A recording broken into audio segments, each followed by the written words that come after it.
The morning Sarah Pritchard slipped out of her own back door with a rusted tin pail full of hinges, a hammer, and a pot of black grease she had rendered herself from the fat of a hog she had slaughtered 3 weeks prior.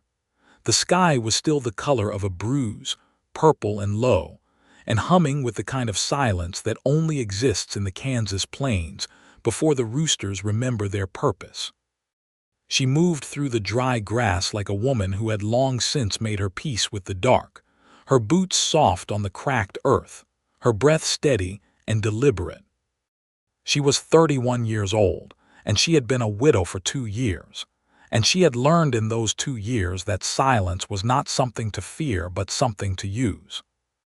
The Fairchild barn sat at the edge of the property line that divided her modest 40 acres from his considerably larger spread, and she had watched it deteriorate with the quiet, helpless concern of a woman who understood hard work, but also understood the limits a single man set upon himself when grief had taken the starch clean out of him.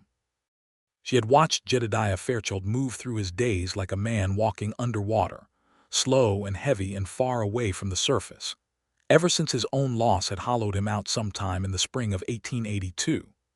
Now it was October of 1883, and the hinges on his barn door had been rusting and squealing for 6 months, and 2 of them had broken clean off so that the large door sagged on its frame and let the cold Kansas wind whistle through the gap and disturb the horses he kept inside.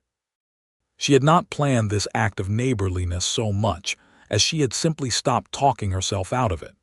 She had the hinges because she had ordered extra for her own place, and they sat in her workshop unused. She had the grease because she had it. She had the knowledge because her father had been a craftsman and had raised her alongside her brothers without much distinction between what boys needed to know and what girls needed to know, and she was grateful for that every single day of her adult life. The barn was enormous, the way Kansas barns always were, built to hold a season's worth of ambition and 2 seasons' worth of hay. The great door hung at an angle, and even in the dim pre-dawn light she could see the place where the topmost hinge had pulled a chunk of the door frame away with it when it finally gave out. She set her pail down on the ground and examined the damage with careful hands, running her fingers along the wood, testing the soundness of what remained. The timber on either side of the door frame was still good, solid. The hinges themselves were simply old, poorly maintained, and now broken. It was the kind of problem that took a person one determined afternoon to fix, and she could not understand why a man who had once been known across 3 counties as one of the most capable ranchers in the territory had let it go this long. But then she thought about the way grief worked, the way it could make a person blind to the ordinary demands of their own life, and she stopped asking herself that question. She worked by the light of a small lantern she had brought, hanging it on a nail inside the barn where it threw a warm amber circle across the straw-covered floor. The horses shifted and breathed and watched her with large, liquid eyes. There were 4 of them, all fine animals, well-fed and groomed, which told her something important about Jedediah Fairchild that she filed away without quite examining. He had let the building fall into disrepair, but the animals were cared for. That was a man who still had something in him worth saving. She removed the broken hinges first, working the rusted bolts free with patient, methodical effort, not forcing anything but applying consistent pressure and a little oil she had brought for exactly this purpose. When the old hardware came free, she set it aside and looked at the raw wood beneath. She would need to fill the old bolt holes on the topmost hinge with wooden plugs, so the new hardware would seat properly and not pull free again in another year. She had thought of this too, and had brought a small handful of pre-cut wooden dowels and a bottle of carpenter's glue she had traded 2 jars of preserved peaches for at the general store in Harlow Creek 2 weeks past. She worked carefully and without hurry, filling each old hole, letting the glue set while she moved to the lower hinges and began cleaning the surfaces and removing the rusted hardware there. The barn smelled of hay and horses and old wood, and the particular dry sweetness of a structure that had stood a long time in the prairie wind, and she found the smell grounding and good. The town of Harlow Creek, Kansas, was the kind of place that had grown up fast in the mid-1870s when the cattle drives were at their height, and then settled into a more modest, permanent kind of existence as farming families put down roots in the surrounding country. By 1883, it was a real town, with a telegraph office and a church and a proper school and a hardware store run by a man named Cutter who knew every piece of inventory by heart. The surrounding homesteads had been carved out of the prairie by people who understood that the land did not give itself freely, but could be persuaded into generosity by the right combination of stubborn effort and patient attention. Sarah had come to this land with her husband Thomas Pritchard, who had been a kind and capable man with laughing eyes, and a way of whistling while he worked that she still sometimes heard in the wind when she was not prepared for it. Thomas had died of a fever in the autumn of 1881, sudden and terrible and complete, leaving her with 40 acres, a serviceable house, a good milk cow, a small flock of chickens, a vegetable garden that was the envy of the county, and a grief so large she had spent the first 3 months after his death simply moving through the motions of survival without any real conviction that she would continue to need to survive. But she had continued. She always did. It was a quality she possessed without having chosen it, the way some people possessed a particular color of eye or a talent for figures. She endured. She adapted. She kept her fence lines clear, and her animals healthy and her garden productive and her house in good repair, and she made herself a part of the community in Harlow Creek in the ways that were available to her, which meant she traded goods and helped where she could and attended Sunday services and contributed to the church social committee and slowly, incrementally, built a life that was not the life she had planned but was a life nonetheless. Jedediah Fairchild had arrived in the territory 3 years before Sarah and Thomas had, and by all accounts had built his spread from nothing but determination and what people who knew him described as an almost frightening capacity for labor. He was 35 years old, tall and broad-shouldered with dark hair that was beginning to show the first threads of silver at the temples, and he had a face that had been weathered by the Kansas sun into something that was striking if not conventionally handsome, all sharp lines and quiet intensity. He had a wife once, a woman from Missouri named Clara who had been beloved in the community, and she had died in childbirth along with the child in the spring of 1882, and the loss had taken something fundamental from him that he had not yet found a way to recover. He was not unfriendly. He came to town when needed. He nodded to his neighbors and helped when asked and did not cause trouble and paid his debts. But he kept himself at a distance from the world that Sarah recognized with the intimate familiarity of someone who had practiced the same withdrawal and slowly, painfully, forced herself back from it. She had not spoken to him at any length. They had exchanged the usual words at church and at the general store, and once at a community meeting about the water rights on the south branch of Harlow Creek, but nothing that had approached real conversation. She knew his name and his reputation and the broad outline of his grief, and she suspected he knew roughly the same about her.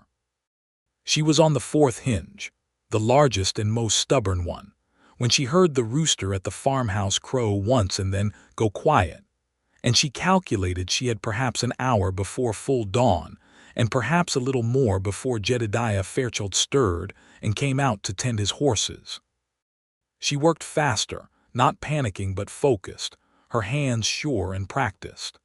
The new hinges were solid iron, well-made pieces from a hardware supplier in Topeka that were a clear step above the originals. She fitted each one with care, checked the alignment by swinging the partially rehung door, adjusted where needed. When all 4 were set and the bolts were tightened to her satisfaction, she took the pot of black grease and worked it into each hinge pin with the tip of her smallest finger, working it deep, until each one swung without sound and without resistance.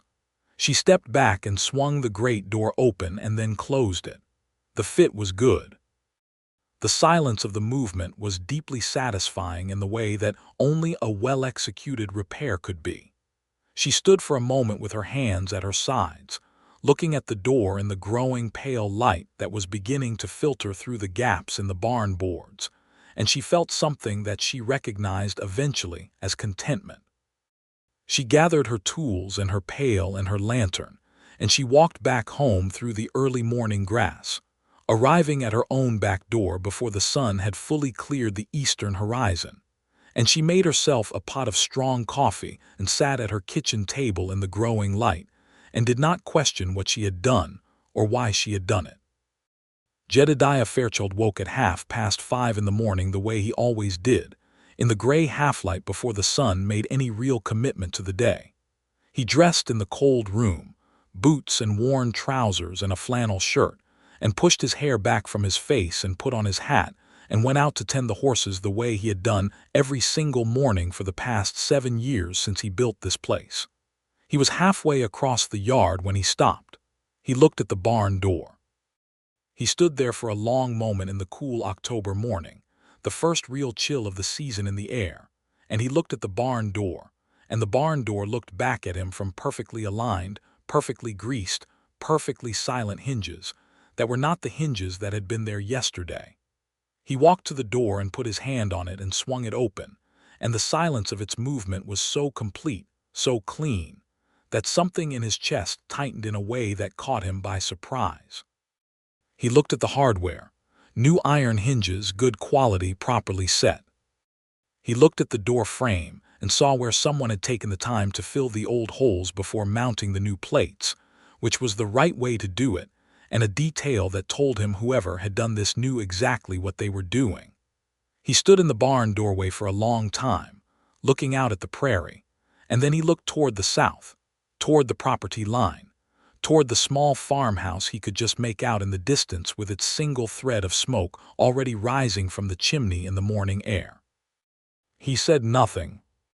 He turned and went inside and tended his horses, who were calm and warm and unbothered, and he thought about what he had seen and what it meant, and what kind of person came in the dark before the sun rose and fixed a man's broken barn door without leaving so much as a note. He thought about it for the rest of the day. He thought about it while he rode his fence lines in the afternoon, checking the posts and the wire, and he thought about it while he ate his solitary supper of beans and bread, and he thought about it while he sat on his porch in the cooling evening and watched the first stars appear above the flat Kansas horizon. He thought about it with an attention that surprised him, because it had been a long time since anything had drawn that quality of attention from him. The following morning he rose again at 5:30 and went out to do his chores, and before he attended to anything else, he walked to the south fence line of his property, the one that ran along the edge of the Pritchard spread, and he stood there in the morning light and looked at Sarah Pritchard's fence. He had ridden past it dozens of times without really seeing it the way he saw it now, which was with the specific attention of a man who has been made newly aware of details. The fence was mostly sound. She kept her property in good order, everyone knew that. But there was a section on the southwest corner, about 30 feet of it, where the posts had heaved in the last hard freeze and the wire had come loose and sagged, and the whole section listed slightly and would not hold a determined cow. He had seen it. He had noted it in the way a man notes things that are not his problem and moved on. He stood there for a long time looking at it, and then he turned around and went back to his barn and his work. But the thought did not leave him alone. It stayed with him through the morning and into the afternoon, and by evening he had made a decision, which was the first decision he had made about anything beyond the immediate demands of survival in a considerable time, and the fact that it was a decision surprised him a little, like a muscle he had forgotten he possessed.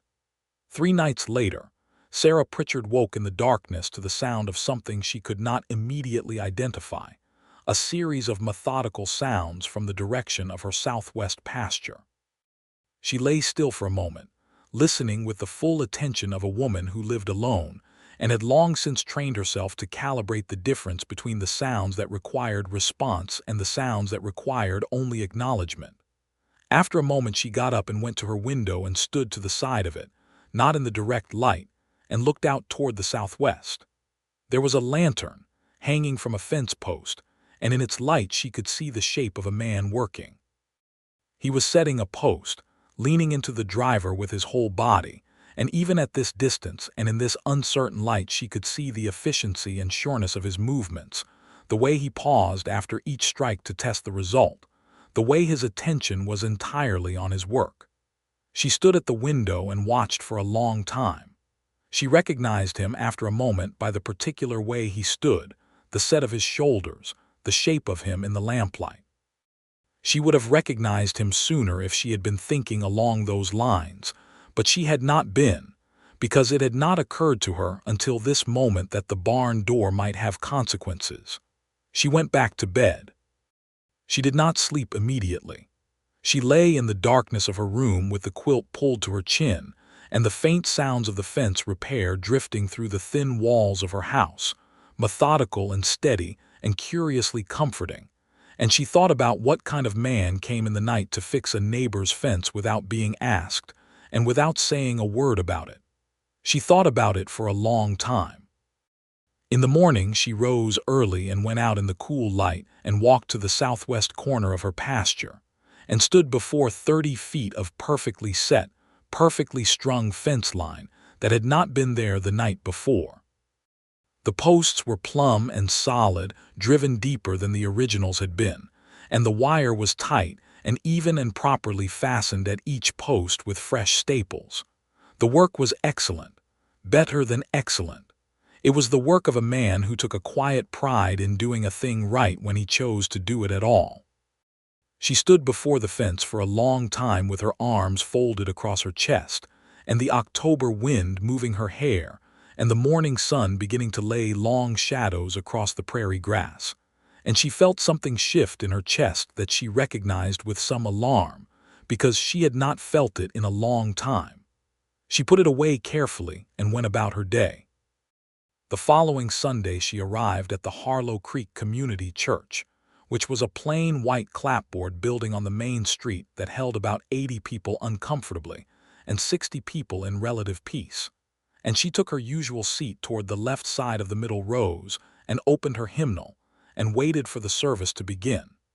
She was aware when Jedediah Fairchild came in through the back and took his usual seat on the right side near the rear. She was aware in the way she was aware of weather changes or the particular quality of light before a storm, not by looking, but by some other faculty that operated below the level of conscious attention. After the service, in the yard outside where people gathered to talk, and the children ran among the horses, and the late October sun made the whole scene warm and golden, she found herself standing near the punch bowl that Mabel Cutter had set out, and she was talking with Edith Hargrove about the price of butter at the new mercantile, and she heard a footstep beside her and looked up. Jedediah Fairchild stood there with his hat in his hands, and a look on his face that she could only describe as carefully composed, like a man who had decided what he was going to do, and was doing it with full, deliberate intent, and was not going to be talked out of it by his own nerves. "Mrs. Pritchard," he said. His voice was low and steady, a voice that had been used to giving instructions and to weathering silence in equal measure. "Mr. Fairchild," she said, and she was glad her own voice came out steady. "I believe your southwest fence was in some disrepair," he said. "I noticed it and took the liberty of attending to it. I hope that doesn't cause offense." She looked at him for a moment. He looked back at her with dark eyes that were carefully neutral and behind which something moved that she could not quite read. "No offense at all," she said. "I'm grateful for the help. Those posts gave out in the last freeze and I hadn't found the time to address them."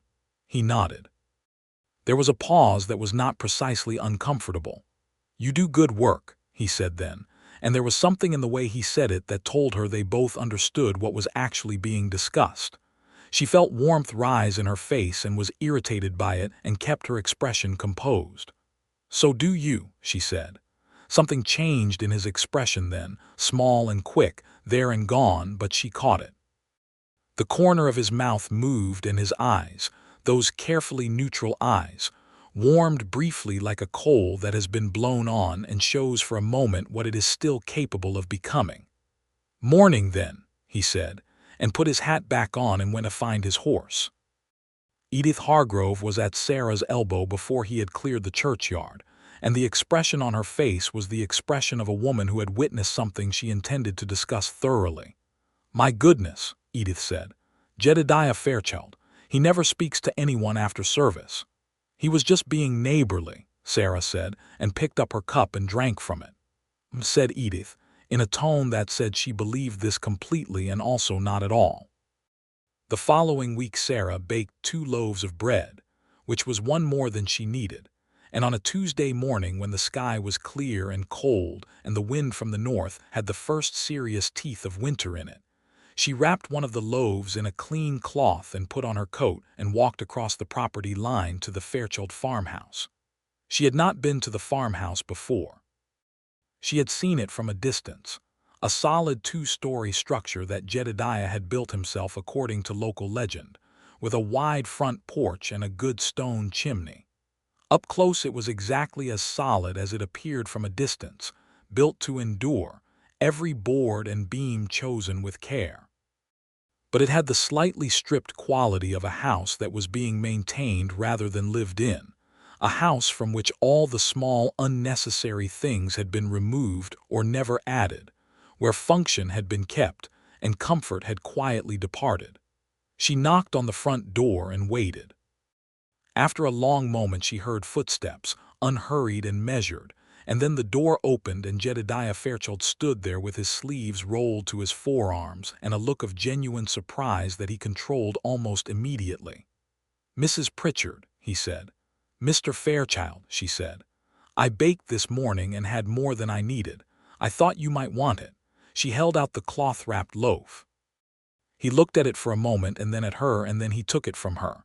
"Thank you," he said, and there was something in his voice that was not quite casual, something careful and real beneath the ordinary words.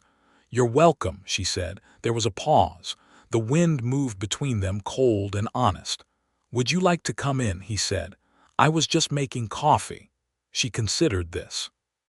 She had not planned to be asked in, and she had not planned to consider it, but she found that she did consider it, seriously and briefly, and then she said, "Just a cup, then." The inside of the house was exactly what she had expected and simultaneously nothing like what she had expected. It was sparse, yes, and functional in the way of a man living alone who has reduced his existence to its essentials. But the things that were there were good things, well-made and carefully kept, and she noticed 2 shelves of books above the fireplace, which she had not anticipated, and a framed piece of needlework on the far wall that was clearly not his work and clearly original to the house's earlier life, and she did not let her eyes rest on it. He poured her coffee in a heavy china cup that had a small chip on the rim that she thought was probably one of a set that had once been whole, and she held it in both hands and stood at the kitchen table because he had not suggested sitting, and she had not suggested it either, and they were both apparently being very careful about the particular weight of ordinary gestures. "You've been here a long time," she said. "Longer than most people on this section." 7 years, he said. He was standing on the other side of the table with his own coffee. "Came out of Ohio." "I know," she said, and then felt she should explain that. "People talk in a town like this. I don't mean anything by it." "I know they do," he said, without any particular rancor. "I came out with nothing but 2 horses and a strong opinion about Kansas. And," she said, "the opinion hasn't changed." She looked at him. He was watching her with that quiet, attentive expression she was beginning to recognize as simply the way he was, not suspicious or cold but present and careful in the way of a man who had learned to look at things straight. "My husband and I came out from Illinois," she said. "Thomas thought the land here was the best he'd ever seen. He wasn't wrong." "He wasn't," Jedediah agreed. He said it simply and without any of the particular awkwardness that people usually produced when Thomas Pritchard was mentioned in her presence, as if they were afraid his name might break her. She was grateful for the absence of that awkwardness. "He died 2 years ago," she said, because it felt necessary to say plainly. "I know," he said. "I'm sorry for it." "Thank you." She drank her coffee. It was strong and good, which surprised her a little and then did not surprise her at all because very little he did surprised her. She was beginning to understand. "And you've been alone since the spring of last year." He was quiet for a moment. "Yes," he said. "I'm sorry for that too." "Thank you," he said, in exactly the same tone she had used, and she thought that they were possibly the two most careful people in the entire Kansas territory and that there was something almost funny about it. She finished her coffee and set the cup down and pulled her coat closed. "Thank you for the coffee," she said, "and for the fence." "Thank you for the hinges," he said. She looked at him and he looked at her, and there it all was, plain and simple and acknowledged between them without pretense, and it felt like breathing in cold, clean air after a long time in a closed room. "Good morning, Mr. Fairchild," she said. "Good morning, Mrs. Pritchard," he said, and she walked home through the cold morning with her hands in her pockets and something lit in her chest that she no longer tried to put away. November came in on a hard north wind that stripped the last leaves from the cottonwoods along the creek and laid a thin crust of ice on the water troughs each morning. Sarah was busy with the work of the season, the final preserving and putting up, the winterizing of her chicken coop, the laying in of firewood that she cut and split herself because she was not willing to spend money on labor she could provide. She was strong for her size, and she had built the particular muscles of her work over years, and she swung the maul with a steady, competent rhythm that she found meditative in the way that hard physical work could be meditative when you were good at it. She saw Jedediah 3 times in November before anything else passed between them. Once at the general store, where they exchanged a few words about the price of feed and the quality of Cutter's new shipment of lamp oil. Once at a meeting of neighboring landholders at the church where the topic of discussion was a proposed new road that would cross 3 properties, and where Jedediah said almost nothing, but listened with that characteristic quality of attention, and when the chairman asked for his opinion, gave it in 4 sentences that were so clear and so sensible that they more or less concluded the discussion. And once, briefly, at the edge of his property, where he was mending a section of the north fence, and she was riding past on her way back from Harlow Creek, and she stopped, and they talked for perhaps 20 minutes about nothing of particular significance, the coming winter and the forecast from the almanac and the state of the road to the north. And when she finally said she had better get home before dark, he looked up at her on the horse with a directness that made her throat tighten briefly and said simply, "Ride safe." It was not a remarkable thing to say. She had heard it dozens of times from dozens of people. But the way he said it, and the way he was looking at her when he said it, made it something else entirely. She rode home and told herself she was being foolish and believed herself entirely for approximately 3 hours. In December, 3 things happened that changed the particular slow and careful progression of whatever was developing between them into something faster and more definite and impossible to carefully sidestep. The first was that Sarah's milk cow, a large and benevolent animal named Bess who had provided reliable quantities of milk and a general air of calm good sense for 4 years, got into a section of fence that Sarah had not yet repaired and wandered onto the Fairchild property and put her front left foot in a hole in the frozen ground and came up lame. Jedediah found her in his north pasture on a Tuesday morning, and rather than simply opening the gate and sending her home, spent 2 hours examining and wrapping the leg with the careful competence of a man who had dealt with every variety of animal injury that a working ranch could produce, and then led her back to Sarah's place himself.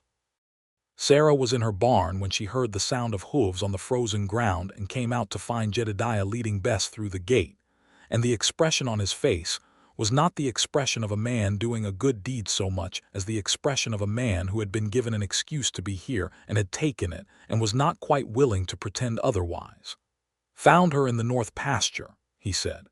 "Strained the tendon on the front left. She needs a week off her feet and she should be sound. You wrapped it, Sarah said, looking at the neat bandage. I had the materials, he said. Thank you. She took the lead rope from him. Their hands were both in gloves and there was no contact, but the transfer of the rope was deliberate and unhurried. Come inside, she said. I'll make supper. It's the least I can do. He was quiet for a moment and she watched him decide something. All right, he said. This was the first time he sat at her table in her kitchen, and it was different from standing in his kitchen with a cup of coffee.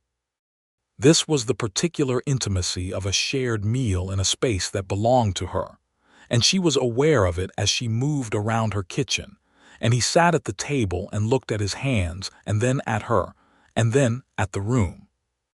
She could feel him taking in the details of the room the way she had taken in the details of his. The preserving jars lined up on the shelf, the braided rug in front of the fireplace, the two photographs on the mantelpiece, one of which was Thomas, and she kept her back to the room for a moment and breathed. She made a simple supper of salt pork and cornbread and canned tomatoes, and she set it on the table and they sat across from each other, and she said a brief grace, which was her habit, and he bowed his head without being asked, which was his. They ate and they talked, and this was different from the brief exchanges in the cold and the careful conversation over coffee. This was a real conversation, long and wandering and genuinely interested on both sides, moving from the practical matter of the cow and the fence to the subject of the almanac's winter predictions, and from there to the question of the new territorial legislation regarding homestead water rights, and from there, somehow, to books, which was where the conversation found its full stride and where she saw him become, for the first time, entirely present and unguarded. He had read widely, in the way of a man who had spent long solitary winters in a Kansas farmhouse with no other society available. He had opinions about what he read that were not the obvious opinions, and he expressed them without the self-consciousness she might have expected. She pushed back on two of his assessments, and he listened to her seriously and reconsidered, and modified his position on one of them and held firm on the other and explained why. And she found this so unexpectedly satisfying that she was nearly ashamed of how satisfying it was. When he finally pushed back from the table and reached for his hat and said it was getting late and he had to be up early, it was 8:30, which was later than either of them typically stayed up in the winter, and she walked him to the door and they stood in the doorway with the cold air coming in around him, his coat already on, the December stars enormous and close above the black prairie, and he looked at her for a long moment. "Thank you for supper," he said. "Thank you for bringing Bess home," she said. "Sarah," he said, and the use of her given name, the first time he had used it, landed in the middle of her chest with the precision of something that had been aimed there. He paused. "I'd like to do this again, if you're willing." She looked up at him, at the careful set of his jaw and the direct, unhidden intensity in his eyes, and she thought about being careful and about being wise and about the 40 acres she managed alone, and the particular freedom and particular loneliness of the life she had built, and all the very good reasons to continue moving at the speed of barn hinges and fence posts, slow and deliberate and never too much at once. "I'm willing," she said. He nodded once, the way he did when something was settled. He put his hat on. He said good night. He walked across the dark yard and through the gate and across the pasture toward his own house, and she stood in the doorway and watched the swing of his lantern until it disappeared, and then she closed the door. The second thing that happened in December was that Harlow Creek had its first real community dance of the winter season, held in the large room behind the feed store that served the town as a meeting hall and occasional ballroom. And there was a three-piece band consisting of a fiddle, a guitar, and a man named Peabody, who played the harmonica with a ferocious enthusiasm that made up in feeling what it occasionally lacked in precise pitch. The whole community came to these things, the farmers and the ranchers and the tradespeople and their families, and the room was warm with pressed bodies and lamplight, and the smell of pine resin and wood smoke, and the particular female perfume of the season, rose water and beeswax and fresh-ironed cotton. Sarah wore her best dress, which was dark blue wool with a cream collar, and she put her hair up properly and arrived with Edith Hargrove and her husband Franklin, who was a large, cheerful man who liked dancing the way some men like drinking, with wholehearted, unself-conscious commitment.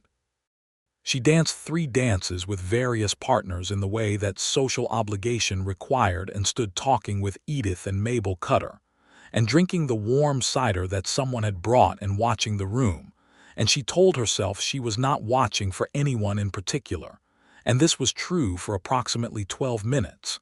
He came in late, which she had not expected. He came in with his hat in his hand and clean-shaven, and in a good shirt that was clearly pressed and not his working shirt, and he stood at the back of the room for a moment looking around with that particular quality of attention, and when his eyes found her they stopped. She looked back at him. The fiddle was playing something lively, and the floor was full of people moving, and the lamplight was warm and gold, and across all of that he looked at her in a way that made Edith suddenly find a reason to speak to someone on the other side of the room. He made his way through the crowd without hurrying and stopped in front of her. "Mrs. Pritchard," he said, which was clearly a formality they were both a little amused by at this point. "Mr. Fairchild," she said, with the same gravity. "Would you dance with me?" He asked. She took his hand. He danced the way he did everything else, with quiet competence and full attention, and he was better at it than she had expected, not showy but sure-footed and present, and he held her the correct proper distance that propriety required. And then at one point in the second dance they were turning, and the floor was crowded and someone jostled them, and for a moment his arm came around her more fully, and she was closer to him than propriety required, and neither of them moved to correct it immediately. And in that brief expanded moment she could feel the warmth of him through her dress and the steadiness of his hand at her back, and she looked up, and he was looking down at her with an expression that was no longer carefully neutral. They danced 3 dances together, which was enough to be noticed and not enough to be scandalous in the way the community of Harlow Creek calculated these things, and then they stood together along the wall and talked and drank cider, and it was easy in a way that surprised her, easy the way something is easy when it is also correct, and she thought that whatever this was between them, it was not a small thing.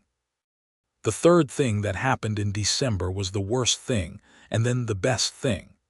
On a Friday evening, 2 weeks before Christmas, a rider came from town with news that there had been trouble on the road north of Harlow Creek. A group of men, 4 of them, who had been gambling at the saloon and had gotten onto horses in a poor condition of judgment, and had been riding recklessly through the settled properties on the edge of town, had come through Sarah's north pasture fence at some speed and scattered her small herd of cattle, 5 cows and a young bull, across 2 miles of open country. She discovered the damage at dusk when she went out for her evening check and found the north pasture gate standing open and the fence line along the road broken in 2 places and no cattle anywhere in sight. She stood in the cold December twilight and assessed the situation with the particular cold, pragmatic calm that she had developed over 2 years of managing alone, and then she went inside and put on her warmest coat and her heaviest boots and saddled her horse and went out to find her cattle.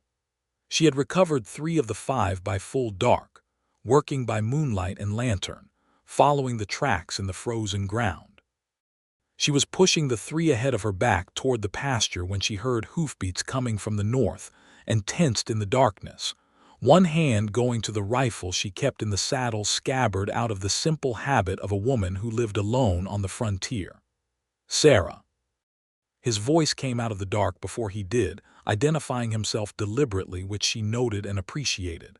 He rode up with 2 of her cows on a makeshift lead behind him, and in the moonlight she could see that he was moving with a focused urgency that he reined back when he reached her and saw the 3 ahead of her. "Got 5, she said. "That's all of them." "You're all right," he said, and his voice was not casual. "I'm fine," she said. "They broke my north fence, those men from town." "I heard," he said. "The sheriff is dealing with it. He said this with a particular flat quality that suggested his opinion of the sheriff's likely efficacy, and then he set it aside. "Let's get these in." They worked together to bring the cattle back and secure the makeshift repairs to the fence that would hold through the night, and they worked well together, naturally and without friction, each anticipating what the other needed, and there was something in that easy coordination that said more than an evening of conversation could have. When the last fence post was back in its hole and the wire was strung and the cattle were secure and the gate was latched, they stood together in the December night with their breath making clouds in the cold air, and the stars overhead so thick and close they seemed almost loud, and Jedediah looked at her with an expression that had moved past carefully composed and into something entirely honest. "You should not have been out here alone at night," he said. "I manage alone," she said, not sharply but plainly. "That is what I do." "I know that," he said with equal plainness. "I know you manage. You manage better than most people I've ever known, man or woman. I'm not saying you can't." She waited. "I'm saying I don't want you to have to," he said. "Not anymore." The silence between them was the kind of silence that precedes something irreversible. "Jedediah," she said, and the use of his given name made him go still. "I'm not good at talking around things," he said. "I never have been, so I'll say it straight. I think about you every day. I have thought about you every day since I found those barn hinges and understood that someone had gotten up before the sun to fix them, and that person was you. I don't know exactly what that means in terms of what comes next, but I know I'd like to find out, if you're willing to find that out with me." She looked at him in the moonlight, at the planes of his face and the absolute directness in his eyes and the way his hands, those capable, careful hands, were entirely still at his sides. She thought about Thomas, who had been the first man she loved, and who she would always love in the way you always love the first. She thought about the life she had built alone and the particular pride she took in it. She thought about 2 years of solitude and the unexpected, inconvenient, entirely real fact that standing here next to this man in the cold December night, she felt less alone than she had felt in 2 years, and that this was not nothing. It was in fact everything. "I think," she said carefully, "that finding out would be a reasonable thing to do." He reached out and took her gloved hand in his gloved hand, and they stood there in the cold and the dark and the starlight on the Kansas plain, and it was not a kiss or a declaration or anything that could be called a formally romantic gesture, but it was the most complete and grounded and real thing she had felt in a very long time. "Good," he said. "Good," she agreed. January was cold in the way of Kansas Januaries, which was cold with full conviction and no apology. They met twice a week, at her place or his, for supper and conversation, and they rode out together on 2 afternoons when the weather permitted to check fence lines and pasture, and they sat together at church, and everyone in Harlow Creek saw it and discussed it with varying degrees of approval and warmth. And the majority of the discussion was warm because they were both well-regarded people, and there was a general community consensus that 2 good people recovering from grief deserved something good to recover toward. Edith Hargrove said to Sarah, with the warm directness of a genuine friend, "He looks at you like you are the only fixed point in a turning world." And Sarah said, "Don't be dramatic." And Edith said, "I am not the one being dramatic, Sarah. That man is very nearly dramatic all by himself." And this made Sarah laugh with a fullness that surprised her, because she had not laughed quite like that in some time. There was one afternoon in mid-January when they were sitting at her kitchen table with coffee between them after a ride through the north pasture, their boots still on because neither of them had thought about it. And she was telling him about a disagreement she had with the banker in Harlow Creek about the terms of a small loan she had taken out to repair her water pump. And he was listening with that complete quality of attention he brought to things that mattered. And he said, without looking up from his coffee, "I could talk to him." "I don't need you to talk to him," she said. He looked up. "I know you don't need me to." She looked at him. "But Albright likes to take advantage of people he thinks can't push back," Jedediah said. He wouldn't try that particular argument with me. I'm not saying you're wrong or incapable. I'm saying he's got a pattern and you deserve the same terms as anyone else. She thought about this. She thought about what it cost her to accept help, and what it meant to accept help from someone who was offering it not because they thought she couldn't handle herself, but because they thought she shouldn't have to deal with being cheated. "All right," she said. He went to talk to the banker the following week, and the terms of the loan were revised to something equitable, and he reported this to her with the matter-of-fact brevity of a man who considered the matter fully closed, and she thanked him with an equal brevity, and they moved on, and she thought that this was what it might be like to have a partner rather than simply a husband, and the distinction felt important. February came and the cold deepened and the world narrowed to the essentials: warmth, food, animals, work, each other. They were fully in each other's company now in the way that the community recognized as courtship, and the word went around that Jedediah Fairchild was courting the Pritchard widow, and this was discussed and assessed and largely approved, with the specific exception of a woman named Louise Hensley, who had had a different set of expectations regarding Jedediah for the past year, and who expressed her views to her closest acquaintances before recognizing the futility of the position and moving on. On a February evening, when Sarah had come to his house for supper, which he had made this time because they had begun to trade off in the way of a household that was already half shared even if the sharing had not yet been formally acknowledged, they were sitting after the meal by the fire, and she was reading one of his books and he was mending a piece of harness, and the fire was warm and the room was quiet and the wind pressed against the windows, and she looked up from the page and found him looking at her. "What?" She said. "Nothing," he said. "I was just thinking." "About what?" He set the harness down. He looked at her with an expression that had arrived somewhere new, past the careful composure and past the directness and into something simply real and open and without defense. "About whether it's too soon to ask you something," he said. She marked her page and closed the book. "It might depend on the question," she said. "I want to ask you to marry me," he said. "I'm not asking yet because I think you need more time and I'm willing to give you whatever time you need. But I want you to know that I'm going to ask. I want you to have the information." She looked at him for a long time. The fire popped and settled. Outside, the wind moved across the prairie with its January voice. "How much time do you think I need?" she said. "That's your question to answer," he said. "Not mine." She thought about the hinges in the dark before dawn and the fence in the middle of the night and the cow's wrapped leg and his hand holding hers in the moonlight after they brought the cattle home, and she thought about all the small moments of the past 4 months that had been building something she had not quite called by its name until this moment. "Ask me in the spring," she said. "When the ground thaws." He nodded. He picked up his harness and resumed his mending. She opened her book. They sat by the fire until the lamp oil ran low, and then she put on her coat, and he walked her to her door across the cold yard, and stood in the doorway and said good night. And she went inside and stood with her back against the closed door and smiled at her empty kitchen.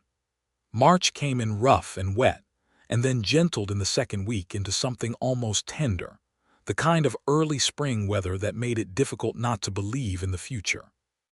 The grass came back slowly, first as a kind of green hint below the dried stalks, then more insistently until one morning you looked out and the whole prairie was edged with new color.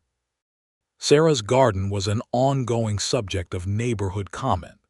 She had expanded it every year, and this spring she had cleared new ground on the east side of the house and was planning to put in a proper kitchen garden with raised beds in the new French style she had read about in a farming journal, which she had explained in enthusiastic detail to Jedediah over 3 separate suppers. He had listened to all of it without any of the tolerance-masking indifference that Thomas, who had not shared her love of gardening, had sometimes displayed, and he had asked genuine questions and remembered the answers, and on a March morning that was soft and clear and smelled of wet earth and new grass, he appeared at her fence with a horse and plow and said, "Show me where you want the new ground turned." She stood at her gate and looked at him and the horse and the plow and felt something so large and uncomplicated move through her chest that she had to look away for a moment. "The east side," she said. "I'll show you." They worked the ground together that morning, she measuring and marking the beds while he plowed. And then they switched and she ran the plow through the softer sections while he moved rocks from the cleared area. And by midday they had turned over more ground than she could have done in 3 days alone. And they ate lunch on the porch in the warm noon sun with bread and cheese and cold water from her well, sitting on the porch steps side by side, their shoulders nearly touching. "Jedediah," she said. He said, looking at the turned earth with a look of satisfaction that she recognized as the particular satisfaction of a day's work that shows itself clearly in the world. "Ask me now," she said. He turned and looked at her. "The ground's thawed," she said. His expression moved through something that she had not seen before, something that was completely unguarded and undefended and layered in a way that she understood because it mirrored what was in her own chest, the grief that was still there and real alongside the thing that was new and real, both present, neither canceling the other. He reached into his shirt pocket and produced a ring which he had apparently been carrying there, and she looked at it, a simple gold band with a small inset stone, modest and good and chosen with care. "I had it made in November," he said. "November," she said. "I told myself I'd wait until spring," he said. "I nearly talked myself out of it a dozen times. Then I stopped talking myself out of it." "Sarah Pritchard," he said, and then he stopped and she looked at him, and he was looking at her with everything in his face, everything without reserve. "I have built everything I have by myself, and I was proud of that, and I am still proud of it. But you've shown me that building something with someone else is different and better, and the kind of thing a man doesn't forget once he's seen it. I love you. I have loved you since that first morning in the cold when you said, 'So do you,' and looked at me like we both knew exactly what we were talking about. Will you marry me?" She looked at the ring and at his face and at the turned earth of her garden and at the clear March sky above the Kansas prairie, and she thought that she was 31 years old and she had loved and lost and rebuilt, and now here was this man, this careful, quiet, capable, astonishing man, asking her for the rest of their lives. "Yes," she said, "I will marry you." He put the ring on her finger and she looked at it there, bright and warm in the spring sun, and then she leaned in and kissed him, which was the first time, and it was exactly right, deliberate and genuine and entirely without haste, the way everything between them had been, and she felt him exhale against her as if he had been holding his breath for months. They married in May, in the church in Harlow Creek, on a day of extraordinary blue sky with a warm south wind moving through the new green of the cottonwoods along the creek. Edith Hargrove cried with the complete conviction of someone who believes entirely in what she is witnessing. Franklin Hargrove stood with Jedediah at the front of the church and looked pleased and only somewhat uncomfortable in his good suit. Mabel Cutter had organized the reception with the particular ferocity she brought to all organizational matters. Sarah wore a dress of cream-colored silk that she had ordered from a dressmaker in Topeka, which had cost more than she had ever spent on a garment in her life, and which she did not regret for a single moment. Jedediah wore a dark suit that had clearly been made for him some years past, and which still fit because he was exactly who he had always been, and he stood at the front of the church. And when she came through the door, his expression was the expression of a man who has just understood something that he thought he already understood, and found that he was wrong about the extent of it. Reverend Calloway, who had been conducting services in Harlow Creek for 9 years and had seen a great many marriages, said afterward that he had rarely felt so certain of the rightness of what he was asked to bless as he did that morning. And this was the kind of thing reverends said at weddings, but Edith Hargrove reported that his expression when he said it was not a performance. They merged the two properties over the course of that summer in the practical and the particular ways that two established working spreads could be merged. which meant careful thinking about which land to use for what and which structures to maintain and which to repurpose. And they did this planning together with the same quality of mutual attention they brought to everything. They kept their house primarily at Sarah's place, which surprised some people in the community who assumed the larger operation would set the terms. But Jedediah said plainly that Sarah's house was better situated relative to the garden and the creek and had been better maintained, and that he had no attachment to a structure over the practical good of a decision. And this was so like him that Sarah loved him more for it rather than less.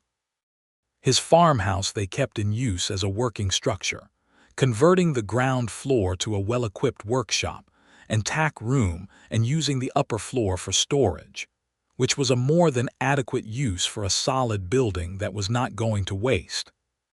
The summer was good, warm and wet enough but not too wet, and the garden produced abundantly, and the combined herd was healthy, and the repair of the full fence lines of both properties, now effectively one continuous property, was something they were able to divide and manage without either of them working themselves to exhaustion because there were two of them. She noticed the difference of that, the not exhaustion, in a way that she had not anticipated. She had been so accustomed to the weight of managing alone that she had ceased to feel it as weight and simply felt it as her life. The removal of it was like taking off a pack you had been wearing so long you had forgotten it was there, and the lightness was almost disorienting, and then it became simply how things were. He was a good husband. He was not always an easy man, not because he was difficult but because he was entirely himself, direct and private and serious in the way that had drawn her to him, and that did not transform into something soft and accommodating just because he was married now. He held his opinions and stated them and listened to hers, and changed his mind when her argument was good and held firm when it was not, and she would not have had it any other way. She was not always easy either. She had 2 years of iron independence built into her spine, and a particular dislike of being managed or preempted. And there were 2 or 3 arguments in the first year of their marriage that were real and substantive, and conducted with the full intensity of 2 people who took things seriously. And they worked through each of them by the same method, which was saying the actual thing plainly and listening when the other person said the actual thing back, and not going to bed angry, which was a rule she had made and that he honored without complaint. In October, a full year after the morning she had walked across the property line with her tin pail of hinges in the dark before dawn, Sarah told him over breakfast that she thought she was expecting a child. He was quiet for a long moment in a way that she watched carefully, because she knew what this news had meant the last time for him, the hope and the catastrophic end of it, and she wanted to give him whatever time he needed with this. When he looked up, there were tears in his eyes which she had not seen before, which she did not expect to affect her as profoundly as it did. "Are you certain?" he said. "Not entirely," she said, "but fairly certain." He got up from the table and came around to her side and crouched next to her chair and took both her hands in both of his. He said nothing for a long time. He just held her hands and looked at her, and there were all the things in his face that could not be put into words, the sorrow that was still there for what had been lost, and the hope that was here now, and the love that she had come to understand was the kind that goes all the way down and doesn't have a floor to it. "We'll be careful," he said at last. "We'll be sensible," she agreed.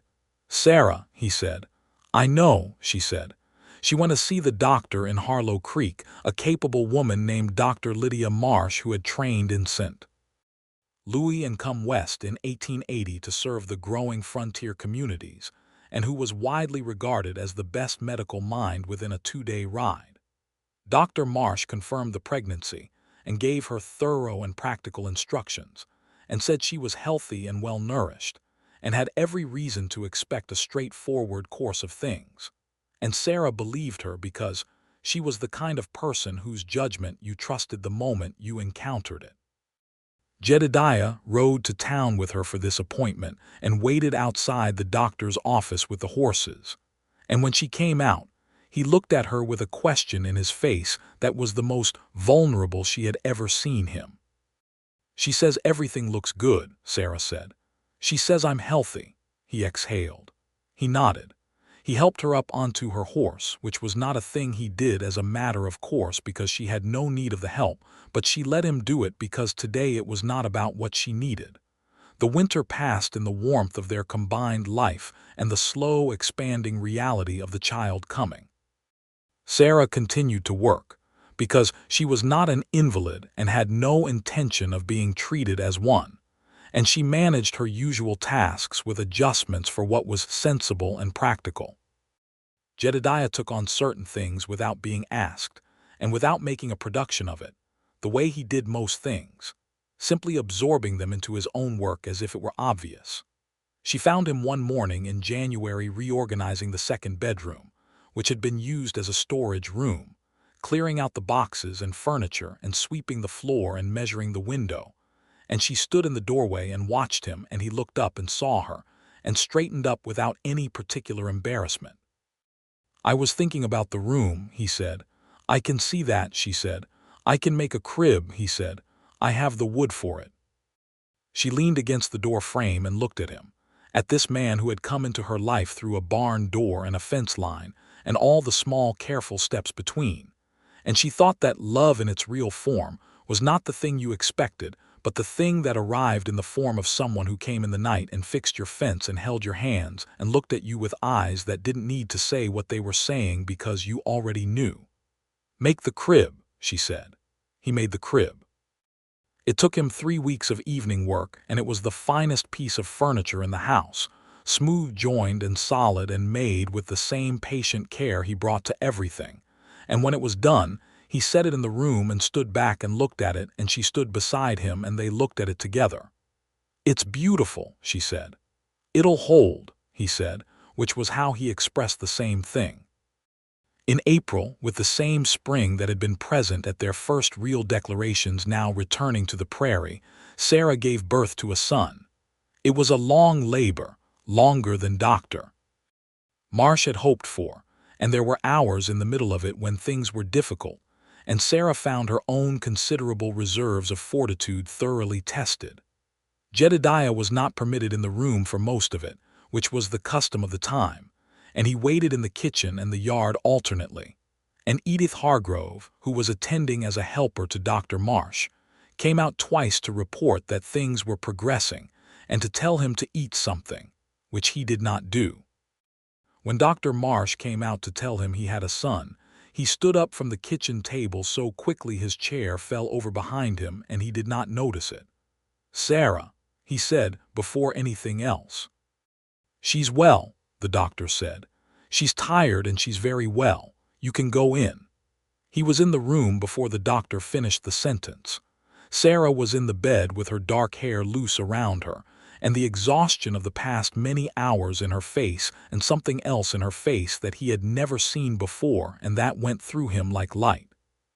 She was holding the child in the crook of her arm, a small, red-faced, furious person wrapped in the blanket Edith Hargrove had brought as a gift, and she looked up when he came to the bedside. He sat on the edge of the bed and looked at the child and looked at her and had no words for any of it, which was, she thought, exactly right. "He looks like someone who has strong opinions," she said. "Good," he said, which made her laugh softly.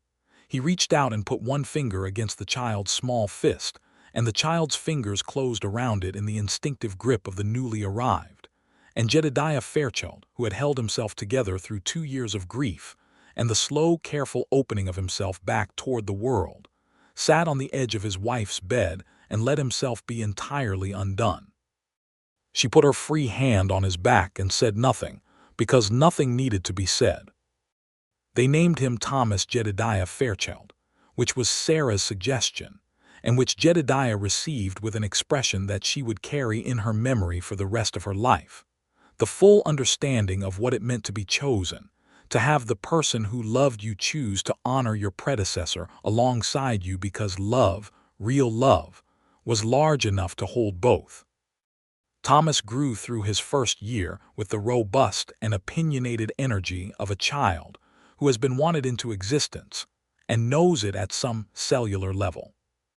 He was loud and curious, and early to pull himself upright, and early to take steps, and early to develop the particular stubborn expression that made both his parents look at each other above his head, with the private amusement of people who know exactly where he got it.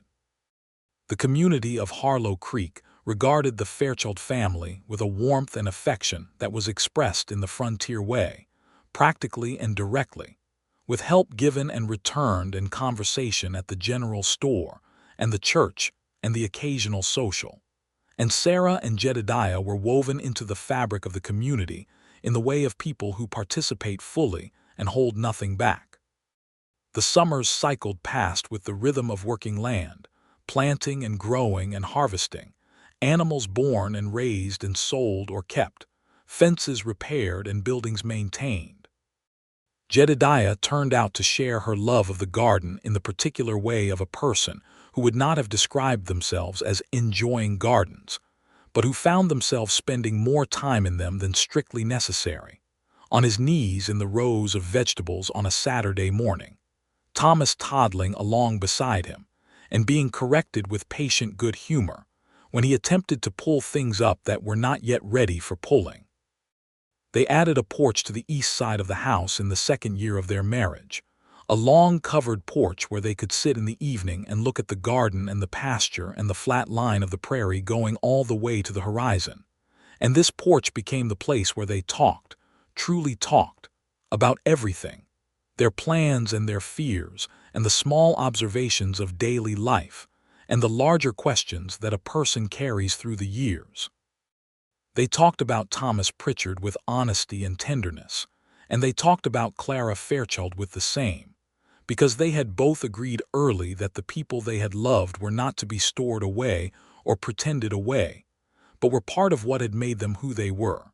And there was a generosity in Jedediah that she had come to count on, a capacity to hold complexity without needing to simplify it. She told him once, on the porch in the late summer of the second year of their marriage, with Thomas asleep inside and the stars coming out one by one above the prairie, that she had not expected this. Not any particular element of it, but the whole of it, the completeness of it, the way it had arrived not as something that filled the space Thomas had left, but as something that occupied its own entirely new and entirely real place. He sat beside her in the porch chair he had built that spring, solid and proportioned exactly right, and he was quiet for a moment in the way he was quiet when he was actually thinking about something. "I know what you mean," he said. "It's not a replacement." "No," she said, "it's more like—" He paused. "The barn," he said. She looked at him. "The barn was still standing," he said. "And then one morning the hinges were fixed and it was something different. Not a new barn, the same barn, but completely different to be inside." She looked at him for a long moment in the starlight. "That might be the most romantic thing you've ever said," she said. He looked faintly surprised by this assessment and then not displeased by it. "You fixed my barn," he said simply. "You fixed my fence," she said. He reached over and took her hand the way he had the first time in the moonlight with their gloves on, except now their hands were bare and warm and entirely familiar. And she knew the particular way his fingers folded between hers, the way she knew all the fundamental facts of her life. They sat on the porch and watched the stars come out fully above the Kansas plain, and the night settled around them, complete and generous and deeply good. In the spring of 1886, when Thomas was almost 2 and walking with the full conviction of a person who has recently acquired a skill and intends to use it constantly, Sarah told Jedediah over breakfast that she was expecting again. He received this news differently from the first time. Not without emotion, but with a steadier quality, the kind of steadiness that comes from having been through a thing once and knowing you can bear it. And there was a joy underneath the steadiness that was not careful or measured, but simply large. "When?" He said. "October, I think," she said. He thought about this. "The harvest will be in," he said. "That is not the most romantic response," she said. "I'm practical," he said. "You made a crib in 3 weeks," she said. "That was not particularly practical. The The corner of his mouth moved. "I'll make another one," he said. "Maybe make it a little smaller," she said. "Thomas can barely lift his." Dr. Marsh said again that she was healthy and well, and to continue as she had been, which she did. And in October of 1886, with the harvest in and the first cold air coming down from the north, and the cottonwoods along the creek gone gold and brilliant in the autumn light, she gave birth to a daughter. This birth was easier, quicker, and considerably less frightening, and Jedediah received the news with a silence that lasted about 3 seconds before he was through the door and at her bedside, and looking at the child with the expression she recognized from Thomas's first minutes, that look of being entirely undone by something small and complete. The daughter was dark-eyed and quiet in the particular way of a child who is taking everything in and making assessments, and she looked at her father with an expression that could only be described as evaluating. "She's deciding about you," Sarah said. "I can see that," he said. He was holding the child very carefully, with the practiced sureness of a man who had done this once before and remembered exactly how. "I hope I pass." "You will," Sarah said. "She has your eyes." They named her Clara Rose Fairchild, which was Jedediah's suggestion, offered quietly and carefully, and Sarah said yes without hesitation because it was the right thing and she knew it. Clara turned out to be different from Thomas in every possible dimension. Where he was loud, she was quiet. Where he moved constantly, she observed carefully. Where he made his opinions known immediately, she waited and watched and arrived at her conclusions slowly and changed them rarely. She was, by the time she was 1, obviously as stubborn as both her parents combined, which they acknowledged to each other with the rueful clarity of people who understand exactly what they have created. Thomas adored her with the uncomplicated total loyalty of a firstborn who has decided that the new arrival is acceptable. He showed her things with the proprietary satisfaction of someone introducing a newcomer to a world they already know well, trailing her around the garden when she began to walk and pointing at things, and naming them with the considerable vocabulary he had accumulated, some of which was accurate and some of which was creative. Jedediah watched this with an expression that Sarah had learned to read as the fullest possible happiness expressed by a man who was constitutionally disinclined toward demonstrative displays of it. She walked up beside him one evening as they both stood in the kitchen doorway watching Thomas attempt to teach Clara the names of the chickens, which Clara was receiving with the expression of a person who is not convinced this information is necessary, and she put her hand through his arm and leaned against him. "Are you happy?" she said. He looked at her. "I know you don't announce things like that," she said, "but I want to know." He covered her hand with his and looked back at the children and at the yard and the garden in the late golden light of an October afternoon in Kansas in 1887, and she felt the answer in the quality of his stillness, which was not the stillness of a man holding himself together, but the stillness of a man who is entirely, completely at rest. "I'm the happiest I have ever been," he said. He said it plainly and directly, the way he said everything that mattered without ornamentation. She tightened her hand on his arm. "Good," she said, "because so am I." The years that followed were the full years, the years of a life built and inhabited and continually tended the way good land is tended, with ongoing attention and care, and the particular pleasure of watching things grow. Thomas grew into a boy who was serious and capable, and who had inherited from both his parents an absolute unwillingness to do anything halfway, and who had also inherited from his mother specifically a love of books, and from his father specifically a talent for building things, which combination produced a child who built elaborate and thoroughly documented structures in the yard, and then read about architecture in the evenings, and showed no sense of contradiction in this. Clara grew into a girl who was quietly formidable in the way that quietly formidable people always are, doing everything at her own pace, and in her own way and achieving results that left little room for argument. She had her father's stillness and her mother's tenacity, and the particular combination of these qualities was something that her schoolteacher, Miss Aldrich, described as remarkable with a tone that implied she meant both wonderful and occasionally somewhat daunting. The barn was repainted in the summer of 1888, which was the 5th year of the Fairchild marriage. Jedediah did most of the painting himself with help from Thomas, who was 4 years old and of limited practical utility, but of enormous enthusiasm, and who ended up with more red paint on himself than on the barn, but who regarded the finished result as a joint achievement in which his contribution was central. Sarah came out at midday with lunch and stood looking at the barn, which was large and red and new-looking, its hinges all in good order, and she stood there for a moment with the food basket in her hands and thought about the person she had been 5 years before, crossing the dark yard in the hour before dawn with a tin pail of hinges, and the person she was now, and the distance between those two people, which was not the distance of loss and gain in the way she had sometimes framed it to herself, but was simply the distance of a life being fully lived. "What are you thinking?" Jedediah said from the top of the ladder, looking down at her. "I'm thinking that's a very good barn," she said. He looked at it and then at her, and the corner of his mouth moved. "It's a solid barn," he said. "The hinges are excellent," she laughed. "Come down and eat," she said. He came down and they sat on the ground in the shade of the barn, he and Thomas and Clara, and ate the lunch she had made, bread and cold chicken and early tomatoes from the garden.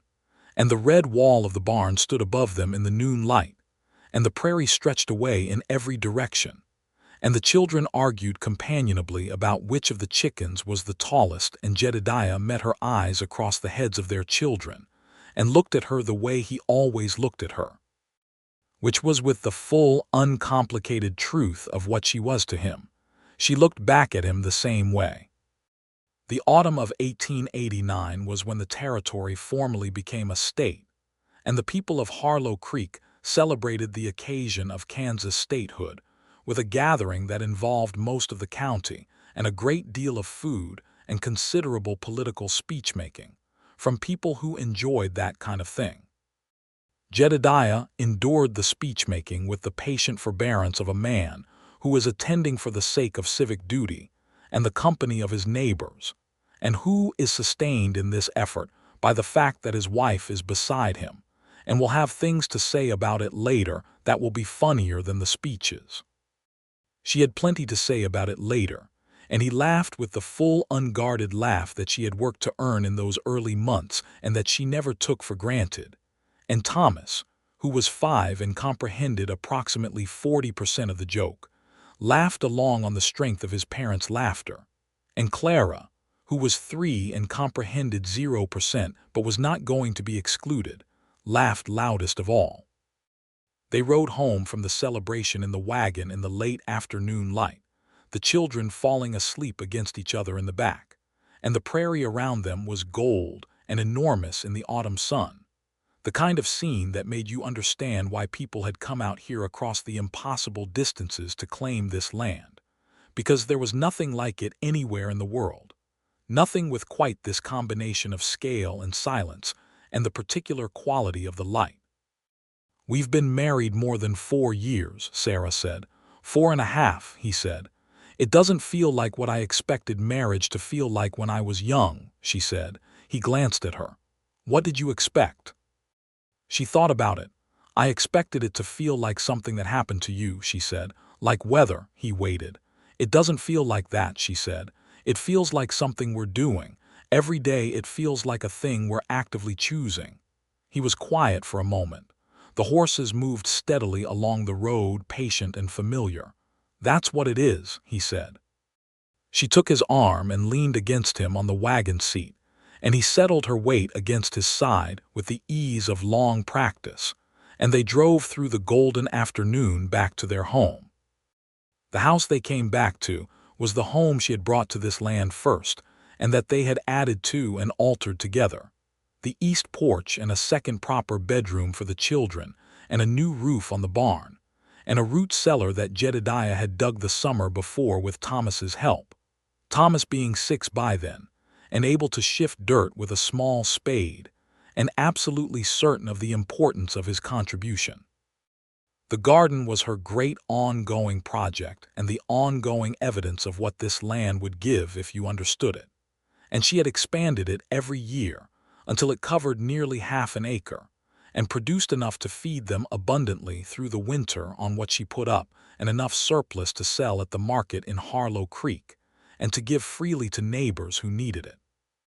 This generosity was a known thing about her in the community, the way that certain qualities of certain people become known and relied upon and considered part of the general provision of a place. People knew that if they were short before the harvest they could come to Sarah Fairchild, and she would not make them feel the asking and would not give less than they needed. Jedediah watched this quality in her with the particular attention of someone who has recognized in another person something he had not fully possessed himself and was learning from.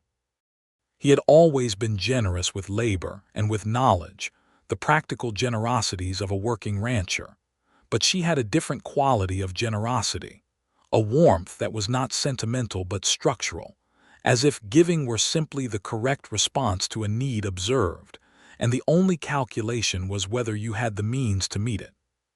He began to be more like that, not by effort or imitation but by the particular alchemy of living alongside someone for years, the way you absorb what is true in a person through proximity and time. She noticed this about him and did not say it directly for a long time, and then one evening on the east porch after the children were in bed she said, "You've changed since I've known you."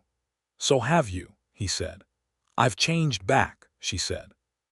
"I was grief for 2 years and then I changed back to myself, more or less." "No," he said, with the gentle flat certainty that he used when he disagreed and was sure of it. "You are not who you were before, you're more." She looked at him. "What happened to you," he said. "It's not something you recovered from so that you could be who you were, it's something that became part of you, you're larger for it." She sat with this for a moment. "That's a generous way to see it," she said.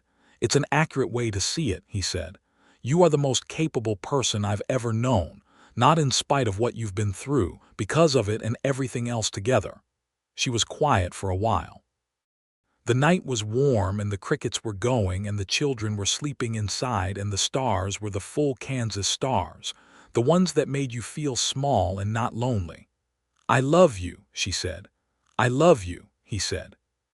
"I have loved you since before I knew I was going to." She leaned her head on his shoulder and he put his arm around her and they sat together in the warm night, and the years that had brought them to this porch on this evening were present in the silence between them, all of it.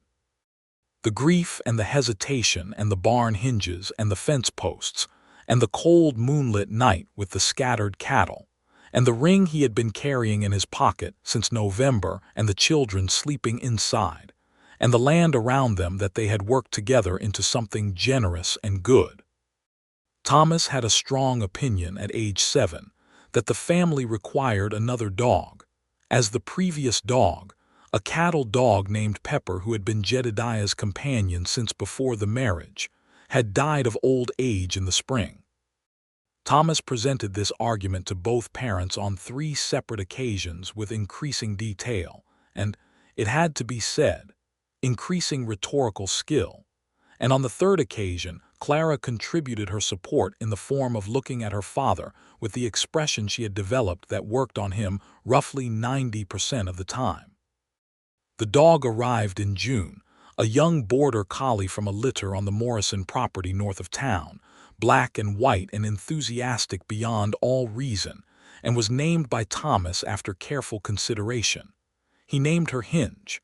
Jedediah looked at the name Sarah had written in the family Bible beside a notation of the dog's arrival.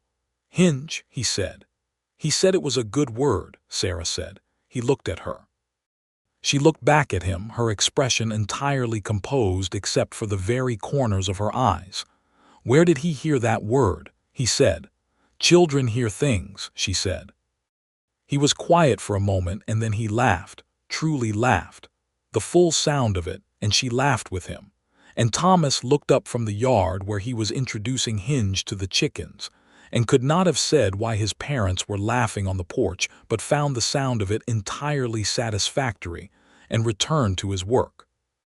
In the autumn of 1890, when Thomas was 6 and Clara was 4 and the homestead was 7 years fully established under the Fairchild name, Sarah and Jedediah sat together at the kitchen table one evening after the children were in bed and did the accounts, which was a task they shared because they had both found that the other had a quality of attention that improved the other's work, and also because it was the kind of thing that was simply better done together.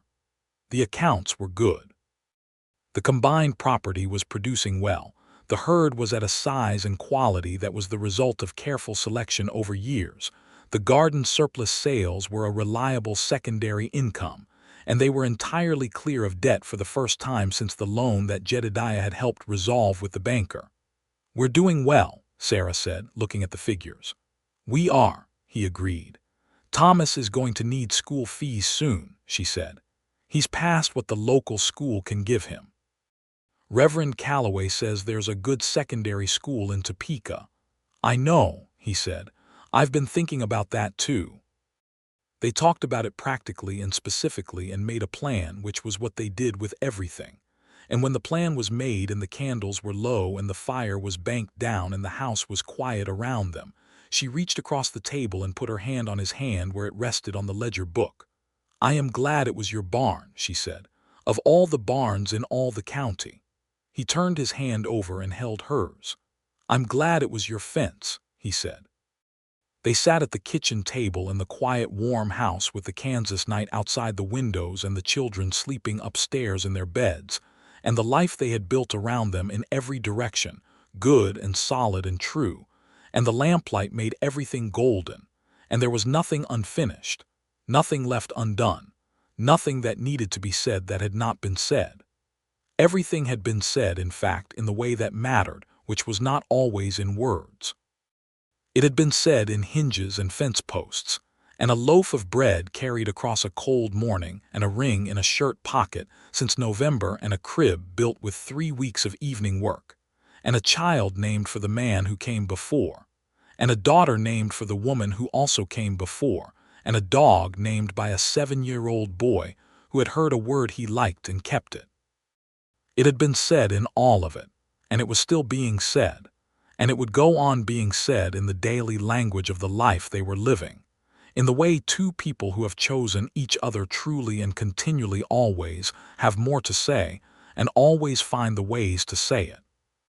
Outside, the October wind moved across the Kansas plain in the way it had always moved, enormous and indifferent and beautiful, and the stars were out in their full numbers, and the barn stood solid and red in the dark with its excellent hinges, and the fence lines ran straight and true in every direction as far as the eye could go.